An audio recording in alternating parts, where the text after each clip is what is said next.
अक्षय देशमुख हा तलवारबाजी खेळातील उद्योन्मुख खेळाडू. अल्पावधीतच त्यानं मार्गदर्शक अशोक दुधारे यांच्या मार्गदर्शनाखाली तलवारबाजी खेळात राज्य आणि राष्ट्रीय स्तरावर आपली चुणूक दाखवली आहे. महाराष्ट्र सरकारने याची दखल घेत क्रीडा क्षेत्रातील सर्वोच्च शिवछत्रपती पुरस्कार प्राप्त केला आहे. मात्र अल्पशा आजारानं नियतीनं त्याला हिरावून घेतले. अशा दिवंगत अक्षय देशमुखच्या स्मृतिदिनी नाशिक जिल्हा तलवारबाजी संघटना आणि DSF यांच्या वतीनं कुमार कुमारी गटात खुल्या तलवारबाजी स्पर्धेचं आयोजन करण्यात आलं होतं. श्री कालिका देवी मंदिर संस्थानच्या सभागृहात आयोजित या स्पर्धेच्या उद्घाटनास टोकियो ऑलिम्पिक निरीक्षक अशोक दुधारे, जिल्हा तलवारबाजी संघटनेचे अध्यक्ष दत्ता पाटील, सामाजिक कार्यकर्ते विनोद देशमुख, शिवछत्रपती पुरस्कार प्राप्त राजू शिंदे, डॉक्टर दिनेश कराड, दीपक निकम पाटील, जय शर्मा उपस्थित होते. पाहुण्यांचा सत्कार झाल्यानंतर अशोक दुधारे यांनी दिवंगत अक्षय देशमुखच्या स्मृतींना उजाळा दिला. आणि आज तुमच्यातले बहुतेकांना माहिती आहे की अक्षय देशमुख आज तुम्हाला बहुतेकांना शिकवणार होतं, शिकवत होता. पण अचानक आपल्याला 3 वर्षांपासून निघून गेला. अतिशय गुणी खेळाडू, अतिशय चांगला खेळाडू. त्यात सांगायच्या बाबतीत जर झालं तर त्याची म्हणजे माझ्या मुलामुलींपेक्षा त्याची माझी जवळ संबंध होतो. कुठलेही काही असलं की पहिले तो मला सांगायचा, म्हणजे घरातलं सारखं. आणि तो तुमच्या त्याच्या पालकांशी एक संबंध आले त्यांना कसं होती की तो त्यांच्या पालकाशी खूप संबंध होता. त्यांनी अतिशय चांगल्या नियंत्रणाने हा क्लब सुरू केलेला आहे.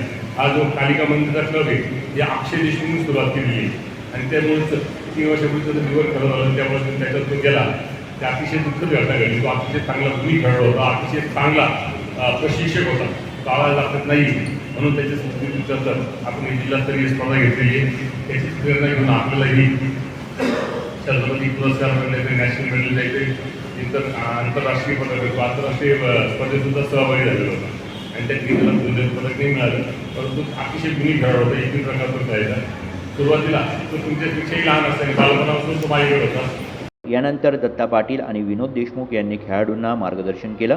नाशिकमधून तलवारबाजी खेळात अनेक खेळाडूंना नावलौकिक मिळवला असून याचे श्रेय अशोक दुधारेंना असल्याचं त्यांनी सांगितलं. मी अक्षय देशमुखला सुरुवातीपासून ओळखतो आणि तो एक चांगला खेळाडू तयार झाला. खेळाडू तो एक चांगला प्रशिक्षक झाला आणि त्याने भरपूर खेळाडू तयार केले. आणि नाशिक शहरामध्ये एक चांगलं नाव छत्रपती पुरस्कार मिळाला. आपल्याला अनेक खेळाडूंना पुरस्कार मिळाला. त्याच्यात अक्षय देशमुख एक चांगला प्रशिक्षक झाला आणि सरांच्या मार्गदर्शनाखाली तयार झालेले आतापर्यंत भरपूर खेळाडू आहेत. त्यामध्ये अक्षय देशमुख होता.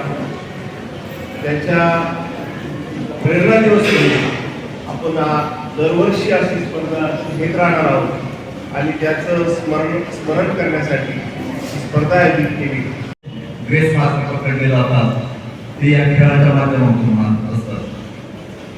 त्या मार्गाचा उपयोग आपल्याला पुढे या पुढच्या शिक्षणासाठी निश्चित उपयोगी पडतात. म्हणून पालकांनी पण याकडे फोकस केला पाहिजे, त्याला वेळ दिला पाहिजे, हे महत्त्वाचं.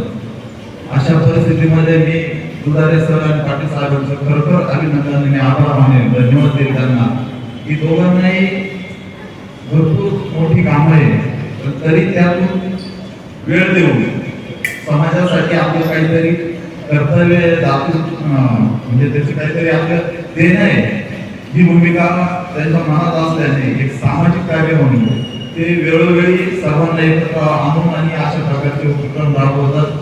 परिणामी पुढची पिढी सक्षम बनण्यासाठी त्याचा उपयोग होतो. आज जागतिक स्पर्धेमध्ये खेळामध्ये आपला देश आता कुठेतरी चमकायला लागला. आधी फार मागे होता, आता ते चमकायला लागलं ते दुधारे सरांसारखे शिक्षक.